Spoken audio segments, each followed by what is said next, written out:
I definitely believe in destiny, and I definitely have seen in my own life how the forces of good will put you where you need to be, even if that's not where you think you're supposed to go. And it actually ties into my work because one of the reasons I think people are so unhappy today, big reason for unhappiness, is people are not walking in their purpose. They may be making a lot of money, might have a beautiful car, big house, beautiful wife, handsome husband, all the material things they may have, and still be empty on the inside. And I've seen this so much in therapy where people come in there, I'm miserable, I'm unhappy, I'm contemplating suicide, I'm hooked on drugs because I have everything you could possibly want and I still feel empty. And I say, you have everything you want, but you don't have everything you need. And what you need right now is to find the purpose for why you are on this earth. You came here for a reason.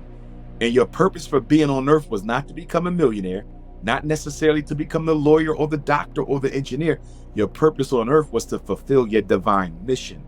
And until you align yourself with that, you'll never be happy.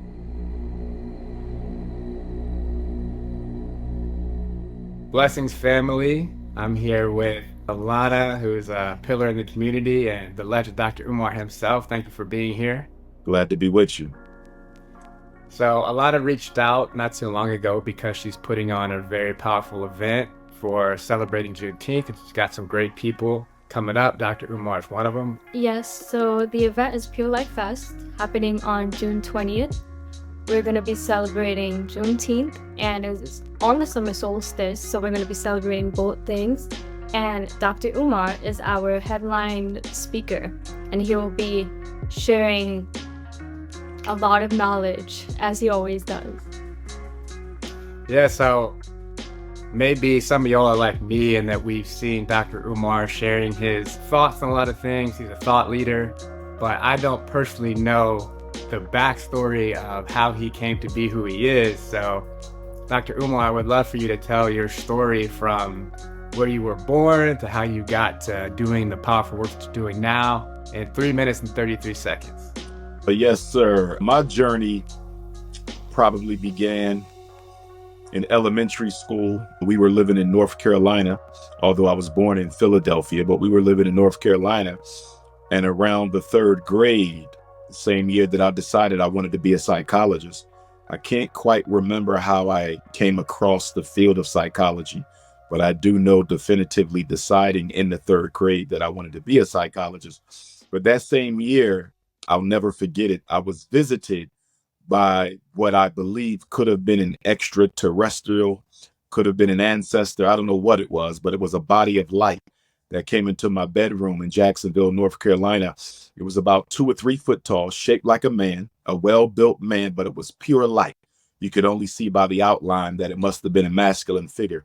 And it came up to me and it punched me very, very hard in my face. I thought my nose would have been broken. So after the thing ran out the room, I ran into my parents' room and told them what just had happened. They thought I was dreaming, but I wasn't asleep. I was wide awake during the entire affair. And also that same day, I believe it was, my mother and I had seen an unidentified flying object in the sky right outside of my bedroom. And so I think possibly whatever that thing was that came into my room and punched me in the face may have gotten off of that flying object. And if I didn't see this myself, I would have never believed it. So that was the beginning for me, psychology. So when I get back to Philadelphia after my parents' divorce, the elementary school that I attend, they gave us Black history. So 4th and 5th grade, we had Black history class in my elementary school. And that was the introduction to both Black consciousness and public speaking for me. And a few blocks away from that elementary school was the international headquarters of the Honorable Marcus Garvey's Universal Negro Improvement Association and African Communities League, which I would later on join after I graduated from college many years later. The irony, though, is my mother had purchased my tennis shoes from a Jewish-owned sneaker shop that was right next door to the Garvey building since the 4th grade. So since I entered that class, the Black history class, My footwear was purchased right next door to the Garvey building, and I never knew that was the Garvey building until I graduated from high school. 5, as Minister of Education for the Garvey movement, I go to Africa for the first time, 30 days, 30 nights. Ethiopia, South Africa, Nigeria, and Senegal. The final stop was Senegal. I go to the Gori Island slave dungeon in Senegal. My first trip to Africa, my first trip to a slave dungeon. I pour libation on the ground inside the female slave dungeon for the first time. And when I get back to my hotel room that night, I had some kind of a spiritual experience. The room started spinning. I start hearing screams, chains, animals, beatings. I'm wide awake. The sun hasn't even set yet. And then that night, it became even more intense. Something started tapping me on my third eye really, really hard. Not enough to hurt me, but hard enough for me to realize that this was not a dream. And so then when I tried to lay down and go to sleep, two hands would push me to the other side of the bed. This lasted the entire night until about 4 o'clock when I said, I believe you are my ancestors, but you're scaring me, and I need y'all to let me go to sleep right now. And I would say within an hour, everything stopped. I was able to go to sleep. I woke up the next day, walked into the village because we were staying in a rural section of Peking, Senegal, and my body was shaking. I was tremoring. I was trying to get answers to what had happened to me last night. And that put me on a spiritual journey to dig into African culture. So when I get back to America, 5 years later, September 18th, 2010, I do a public access TV interview in Chicago. 6 weeks after that, I do a public lecture in Harlem, New York, and I take copies of the Chicago interview to Harlem, New York. And within 48 hours, my phone started ringing, and it hasn't stopped in 14 years.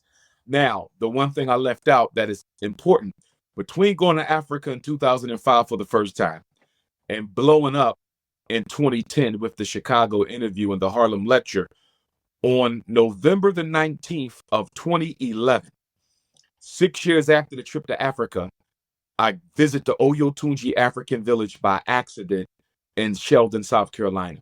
I was invited to speak in Beaufort, South Carolina.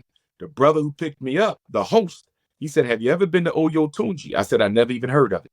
He takes me there. I had no idea what this was about. So we get to Oyotunji.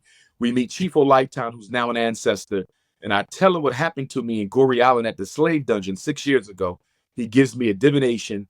And that's when he confirms that it was the ancestors, but it wasn't nothing negative. They were actually celebrating your arrival. And you going to Africa had nothing to do with Marcus Garvey or the movement. That entire thing was orchestrated by your ancestors. And that's when he gave me a divination, gave me a spiritual reading. And also I was given my name Ifatunde Oguntade. So those are probably the highlights of both my political and my spiritual journey. And I think nothing is by accident. I'm born to do exactly what I do. That is amazing. I was not expecting that at all. I've had extraterrestrial experience as well, but I wasn't expecting you to go there. It's really interesting that in third grade, you wanted to be a psychologist. I don't think I've ever heard any third grader say, I want to be a psychologist. You must have been a very unique child.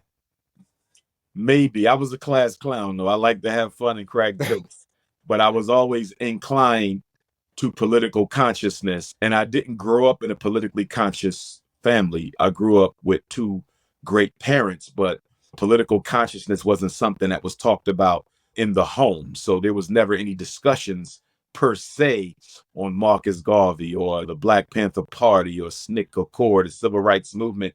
My father he raised us as Sunni Orthodox Muslim. And then we transitioned into Shia Islam during my high school years. So it was a pretty strict Islamic foundation that I received. And my mother, her family, they're Christian Baptists. And so I had the Islamic foundation as well as the Christian foundation. My maternal grandmother, God bless her soul, she passed away about 6 years ago. She was Jehovah's Witness. And then on my paternal side, I had an aunt who I stayed with briefly during the third grade. Her husband was one of the local leaders in Philadelphia of the Gods and Earths, the 5% Nation. So I say all that to say that I was blessed to have been exposed to different spiritual orientations early on in life, because I know a lot of times we have been taught and trained in the West to believe that one path is better than the other. And the one thing that I was able to learn, having been exposed to so many different paths, the paths are not necessarily better than the other. What's better than the other is how well we adhere to the path that we choose. There's many roads to the divine. You just have to choose the one that's best suited for you. And it was interesting because I was practicing Islam when I went to Africa, the first visit in '05. But after that experience that night, after the slave dungeon, I wouldn't go back. I knew that it was something much deeper for me, a much deeper calling. And then I met a priest of an Akan priest, while visiting Ghana many years after that trip. And he was also Muslim, and he shared some of his evolution from Islam to African spiritual traditionalism. And so that really helped, provide a lot of insight for me when I made my evolution as well. Well, that's such a powerful story. Do you have a specific identification, like moniker of what your spiritual relationship is now? My foundation is Ifa, which is the spiritual system of the Yoruba peoples of Nigeria. And that has been my foundation since that first trip to the Oyotunji African village, November 19th of 2011. That's where I've been these past 13 years. In fact, I just came from Oyotunji, visiting for the first time in about 7 years. They just had an ancestor celebration last weekend.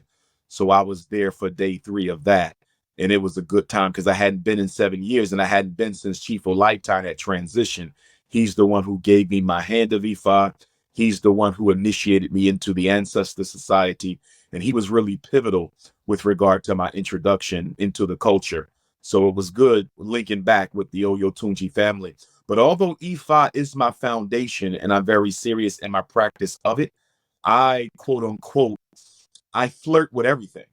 I'm a big fan of the Bhagavad Gita. It's a book that I read on a regular basis. I still read chapters from the Holy Quran. I still read chapters from the Holy Bible. There's certain chapters of the Dhammapada, the Buddhist scripture, that I read.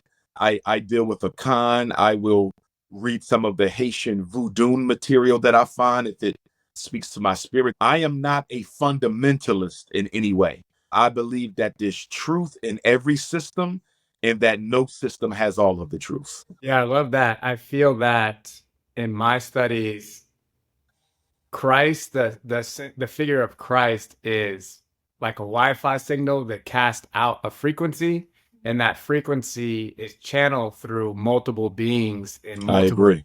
cultures. And the message that people bring, whether it's Jesus or Buddha or Muhammad, are specific to the time that they're incarnated in that culture. So they're speaking to the issues of that time, and they're serving those people. And ultimately what ends up happening is there's a lot of distortion about what their message is and what they were actually trying to communicate. And then people now will rely on the distorted expressions of the teachings as opposed to connecting in the present moment with that being's energy, which I think you can always do, because consciousness is not limited to while we're having this physical human experience. These avatars that you mentioned from these different traditions are still here helping. They're just not in a body anymore. So we don't have to give out our power to any externalized source. We can just go directly within and have that communion, and then act based on our own knowing and experience, because you have your own knowing and experience based on your life journey that no one can ever take from you, right? And I feel like people now have the opportunity to rely on that more so than a text that was written thousands of years ago by other human beings. I agree with that.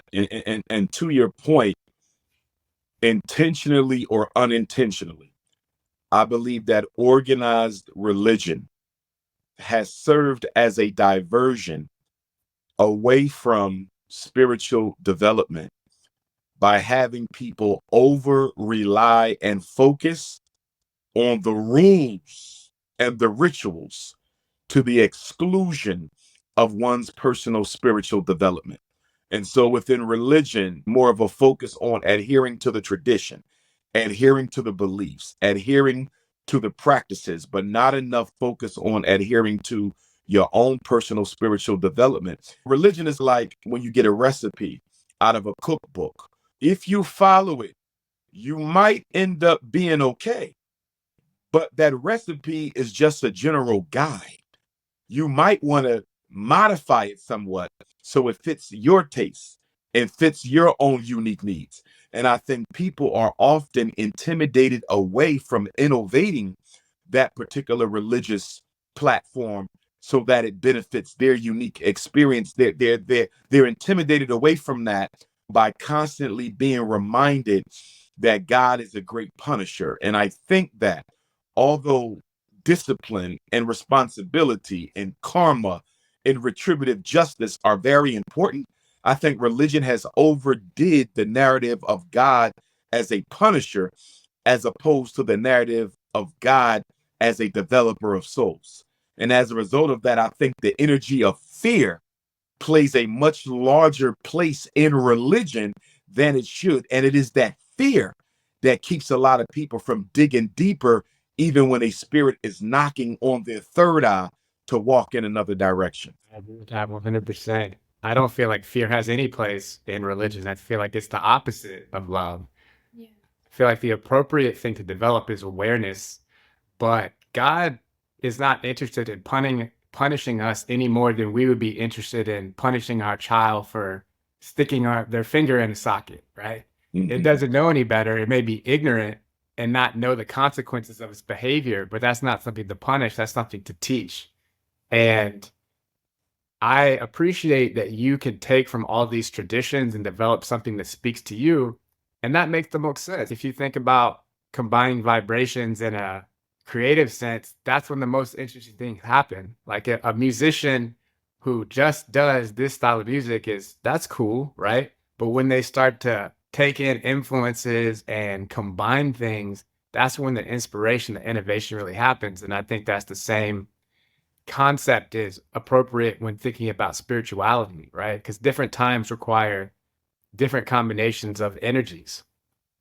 So I'm curious, Alana, what was it? Did you know any of this stuff about Dr. Umar and what inspired you to have him speak at your event? Not really.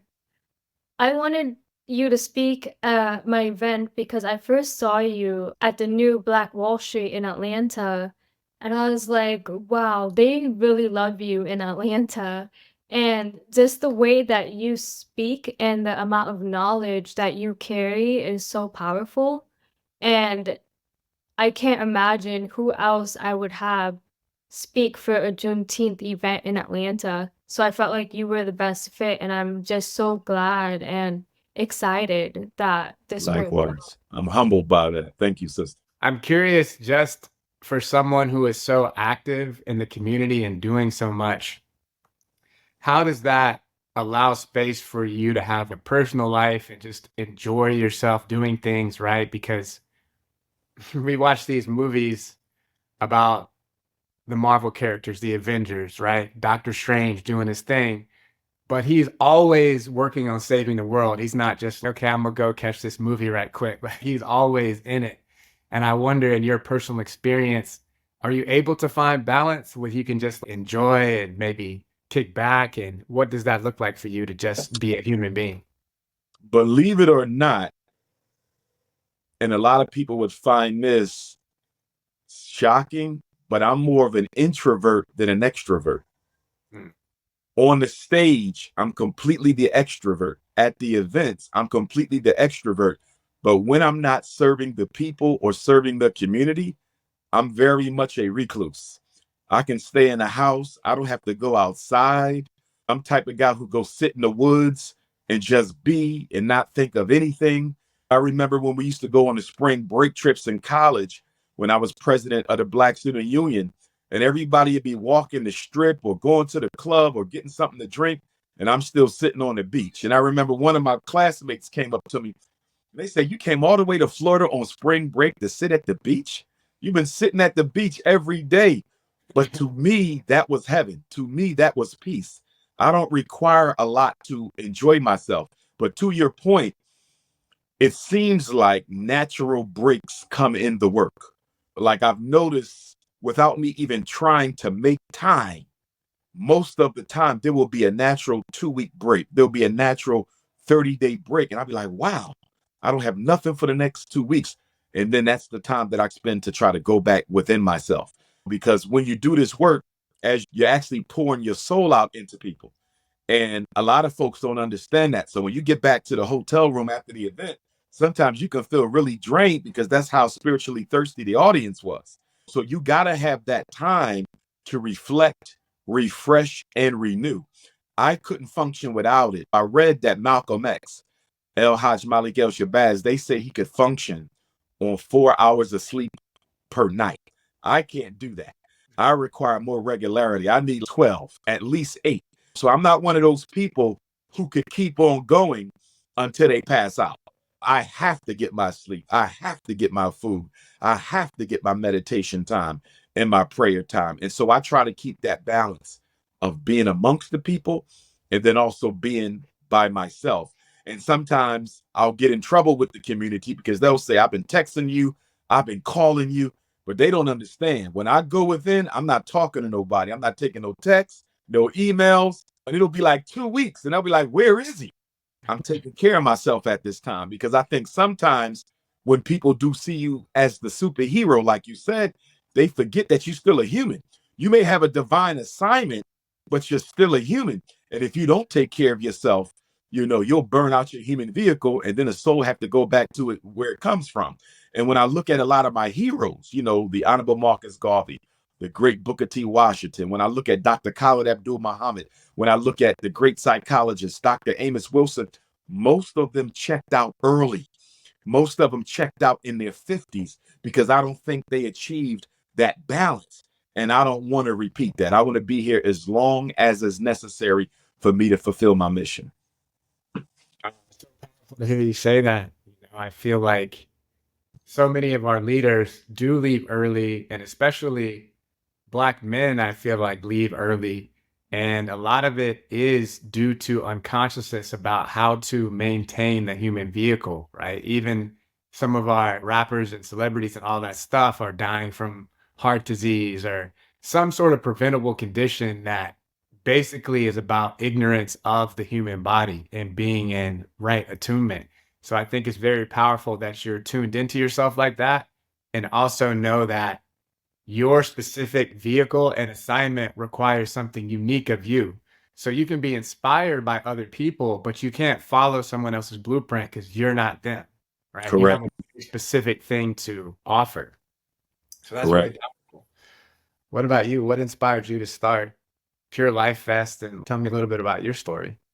Okay, so I've always felt a call to unite people around a common cause.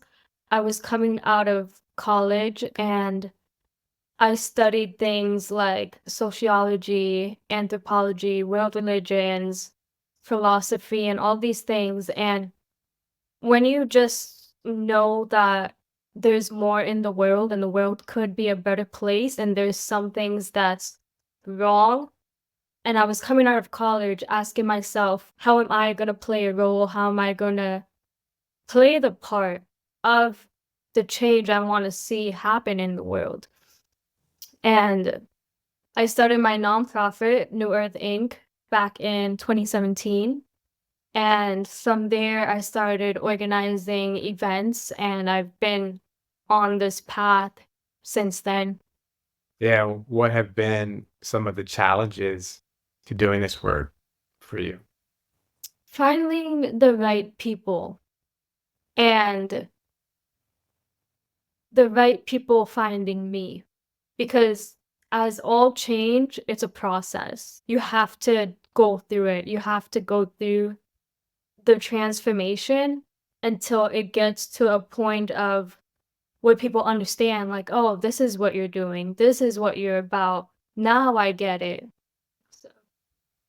Yeah, I think it's about honoring alignment and just cultivating your frequency, like Dr. Umar was talking about, because you just hit me up a few days ago and presented this opportunity. And Dr. Umar is somebody I would love to have on my podcast, but like I didn't have to create that opportunity. It was just presented to me because I'm in alignment and because there is something much higher than all of us orchestrating all of these things. And when I really relax into that, then I don't feel the need to burn myself out. I don't feel the need to overextend myself because it's not all about me and what I can offer. Of course, I have a role to play. We all have a role to play, and that's what we're here to do, is to express love through the uniqueness of our vehicle. But we don't have to be martyrs. Yes. You know? We're here to live for our truth, not necessarily die for it. Again, I'm not afraid to die for things, but I'm interested in living for things. And for me, the other day, I was making a song, and being an artist and a musician is one of the many things that I do, and it's something I've always been interested in. And I channeled this experience in the booth, and I was listening to it afterwards, and I was like, this is one of the most powerful things I've ever created. And it was also Wow. the most fun I've had creating. And I was channeling because I was making sounds that I've never made in my life, like singing. And I was listening to it. I probably listened to the song 100 times. It just came out today. And when I think about the people that inspired me, like Bob Marley or Lauryn Hill or like Tupac, whatever, Kanye, frequency, putting a frequency that people can access to reprogram their consciousness, is, to me, the most powerful legacy that you could leave. And it's the musicality of things. Any great orator has a certain musicality to their delivery. I Have a Dream has a rhythm, right? And if we put that to a beat, I bet people would listen to it more than they do, Yes. right? So even for myself and for anyone who feels like they're a healer or they have something that they want to share, your gift also is the thing that lights you up the most, right? It doesn't have to be something you don't enjoy. It should be something you enjoy. And for Dr. Umar, he knew in 3rd grade what he wanted to do, right? And he just pursued that. So if you're still looking to figure out your purpose, follow your joy, like let it unfold. What about you, Dr. Umar? What lights you You up? know, that's powerful. You say that, how life and experience and ancestors, how they redirect you back to where you're supposed to be. Because when I look at my public speaking, before the 2010 experience with Chicago and New York, that really put me out there to the world, but it all started when I was in the Garvey movement, and I was the youngest member at the time in Philadelphia. And the elders would always ask me to stand up and talk about what being a school psychologist was all about. And it was largely because there wasn't anything else left to talk about for the meeting. So to fill time, they would make the young guy get up there and talk about school psychology and special ed and ADHD and autism and all of this. And so I'm just doing this as an obligation to the organization that I belong to. And then all of a sudden, people started inviting me to come and speak. So at the time, I'm not aware of my oratorical skill, even though it began back in elementary school. It wasn't something that I thought was that fascinating to others. So I started getting invited to Black History Month. Can you come speak to my class? Can you speak to my college? Can you come here? And without that, I never get the invitation to the Chicago interview. And I never get the invitation to Harlem. And so the big explosion for me never takes place. And so it's just interesting how the universe set it up for me to eventually become the public speaker that I am, because I always thought, although I was always a Pan-Africanist, I thought I would just be a psychologist, evaluating, testing, therapy, treating. I thought that was it. I would still be doing my community work, but I never saw it on the global scale. And when I look at where I ended up, I really had little to do with it. The steps were just ordered there. And it's because I'm like, wait a minute, if we don't live in that neighborhood, I don't go to that school. I don't go to that school. My mother doesn't buy my sneakers from that sneaker store. I never found out that's the Garvey movement. And I'm just like, how all the dots lined up. And I remember when my father took me to my first family reunion while I was in that elementary school, by the way, and we're in Baltimore, Maryland, and we're walking in the back of this church. I believe that was the 6th grade. So Black history class was 4th and 5th. And then 6th grade, I went to my first family reunion, and I'm seeing all this Frederick Douglass paraphernalia in the back of the church. And of course, I learned about Frederick Douglass in Black history class. And I asked my father, I said, why is Frederick Douglass' Bible here? His hat, his shoes, his clothes. And he said, because you're related to him. And I said, what? He said, yeah, we're related to Frederick Douglass. So I found out in elementary school that Frederick Douglass actually grew up with my 4 times great grandfather, Stephen Henry Bailey. They were cousins on Tuckahoo Creek.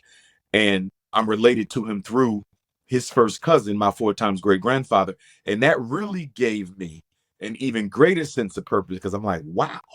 And it's just amazing how the universe conspires to put you exactly where you're supposed to be if you listen at the right time. And then that trip to Africa and that slave dungeon and that whole thing, if I didn't go through that, there's no way I look for anything outside of the masjid. You can forget it.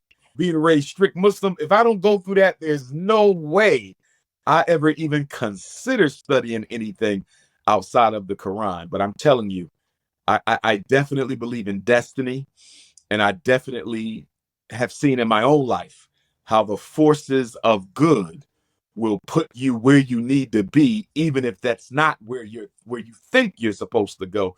And it actually ties into my work, because one of the reasons I think people are so unhappy today, big reason for unhappiness, is people are not walking in their purpose. They may be making a lot of money, might have a beautiful car, big house, beautiful wife, handsome husband, all the material things they may have, and still be empty on the inside. And I've seen this so much in therapy, where people come in there, I'm miserable, I'm unhappy, I'm contemplating suicide, I'm hooked on drugs because I have everything you could possibly want and I still feel empty. And I say, you have everything you want, but you don't have everything you need. And what you need right now is to find the purpose for why you are on this earth. You came here for a reason. And your purpose for being on earth was not to become a millionaire, not necessarily to become the lawyer or the doctor or the engineer. Your purpose on earth was to fulfill your divine mission. And until you align yourself with that, you'll never be happy. And I think capitalism has done a good job convincing people that what you need to be happy are all things outside of yourself. It's the hypnosis of capitalism, as I call it. To be happy, you got to have this car. When you look at all the commercials, they're not really selling you the car. They're selling you the happiness you're going to get once you buy the car. They're not selling you the home. They're selling you the happiness you're supposed to get after you buy the home. So you buy the car, you're happy for a little bit, so you think that's really pleasure, but it's not peace. You buy the house, you feel happy for a little bit, but that's pleasure, that's not peace. And within a couple months, you're right back where you started. And that's why you see people trying to buy themselves into a better life, buy themselves into happiness, because they've been conditioned by capitalism to think that money and materialism equals happiness. Nothing could be further from the truth. You got to live your purpose. Money has nothing to do with it.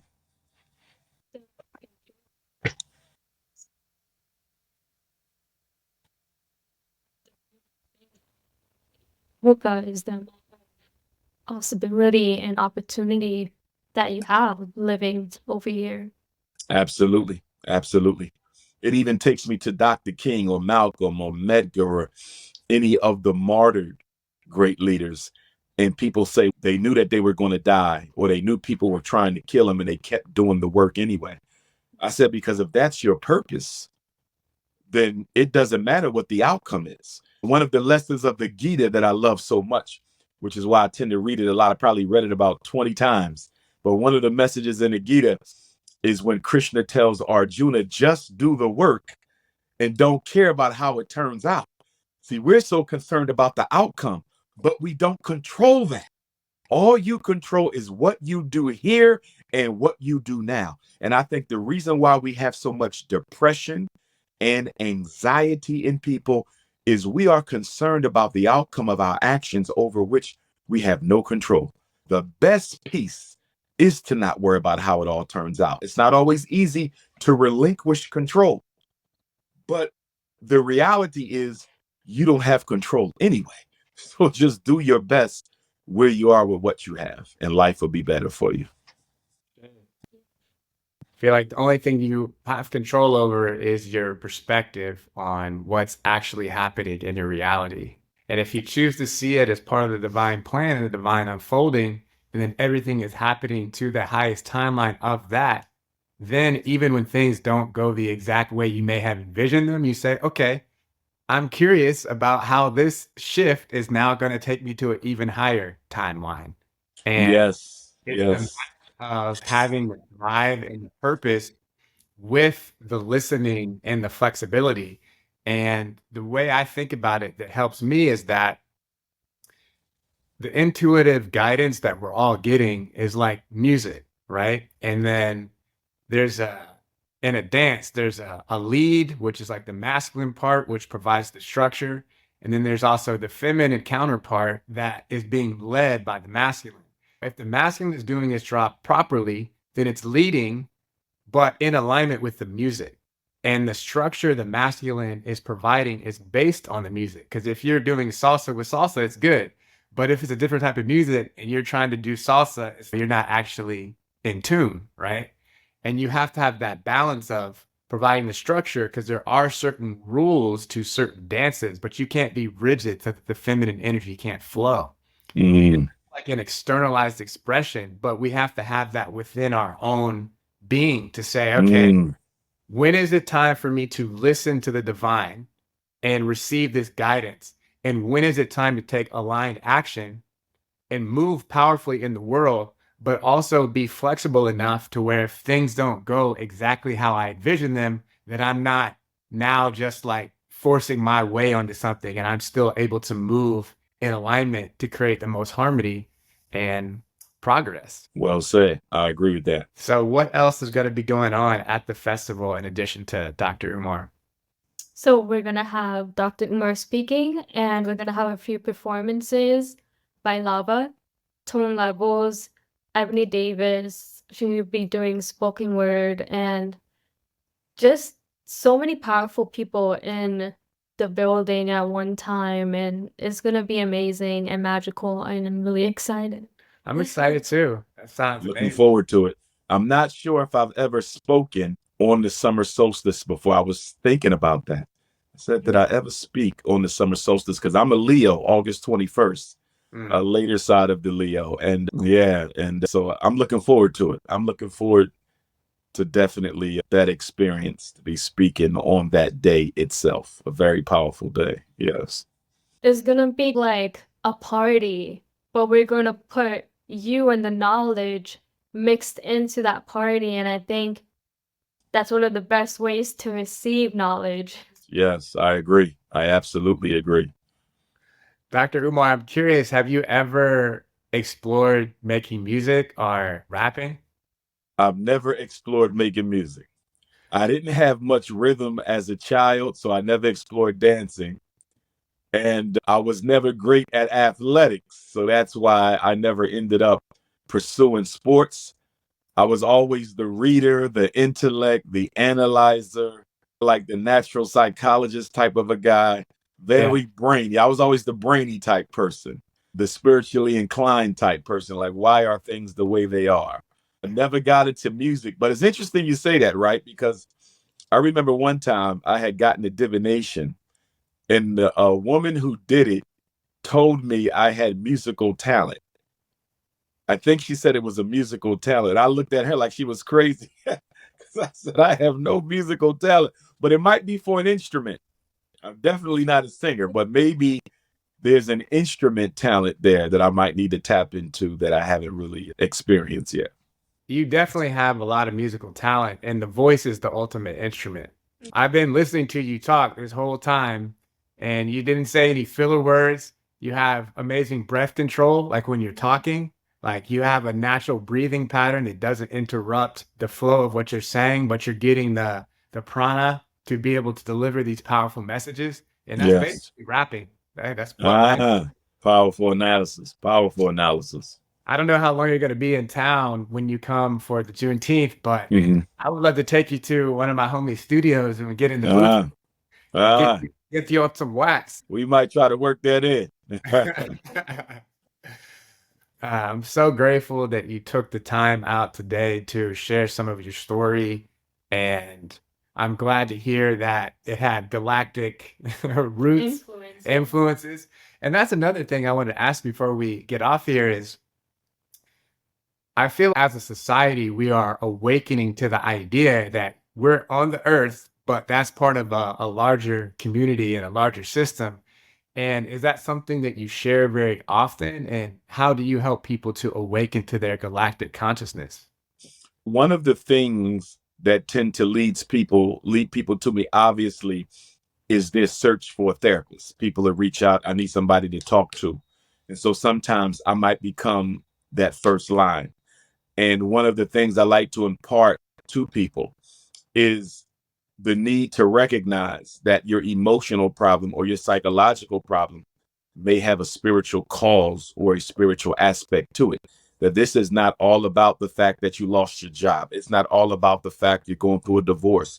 It's not all about the fact that someone you love took their own life. We exist in two dimensions.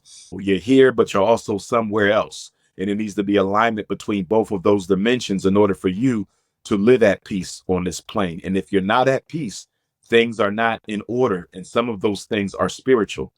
And no matter what you do on the physical side, if you don't tend to that spiritual side, you may never get any relief out of this. And so I'm often directing people, especially to traditional African practices. But again, I tell them to find whatever path that you need that feels good to you and feels natural to you. Find that and investigate your challenges through the lens of these different traditional frameworks and see if you can get some sort of relief through that. And the good thing is, I think a lot more people now, because of the time we're living in, I think they're starting not to necessarily divest from their religious orientation, but to examine other orientations alongside the one that they practice so they can get a more fuller experience of spirituality on this earth plane. I think a lot of people are suffering from spiritual famine.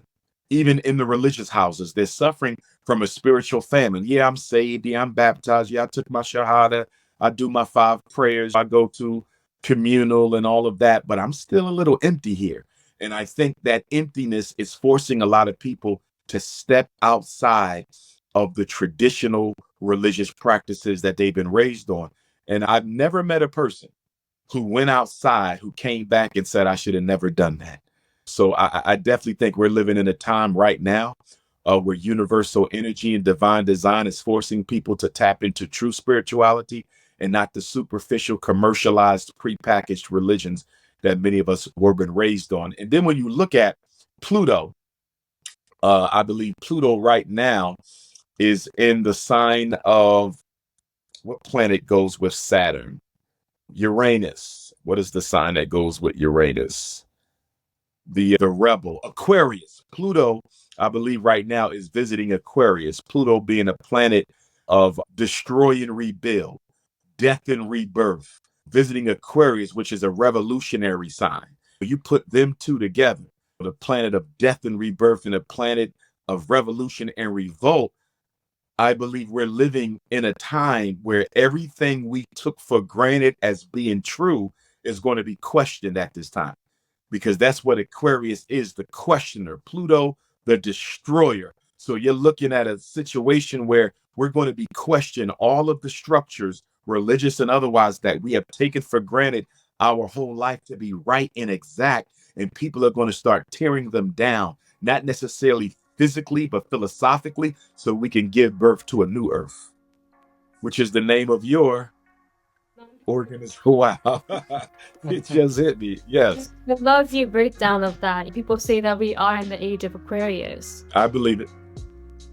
Man, that was so powerful. Way to tie it all together. When they say that the age of Pisces, which it just came out of, is the age of believing, which is associated with religion, and the age of Aquarius is the knowing. I know, because you've had direct experience. No one can take that from you. And I feel Yes, yes, yes. for us to all move into that knowing and let go of the belief in God to the knowing relationship with God. Powerful. Where it's been to connect with you and just have all this wisdom that you're dropping and learn about the things that y'all are co-creating. I'm very excited to experience it. And I'm excited to begin this relationship. I'm sure we have much more to connect and build on. So thank you for your time and your energy. Thank you. Work. Likewise. Looking forward to seeing you guys. We only got a few days left. Yeah. I'm looking forward to it. Yes, we're going to put links to the festival where you can buy tickets. And Dr. Umar, is there anything that you want us to link below? Got any podcast books or anything you want us to put in there? Nah, I think we okay. Okay, great. Well, thanks for having us, and we'll see you on the 20th. Will do. God bless. Be safe, family. All right now.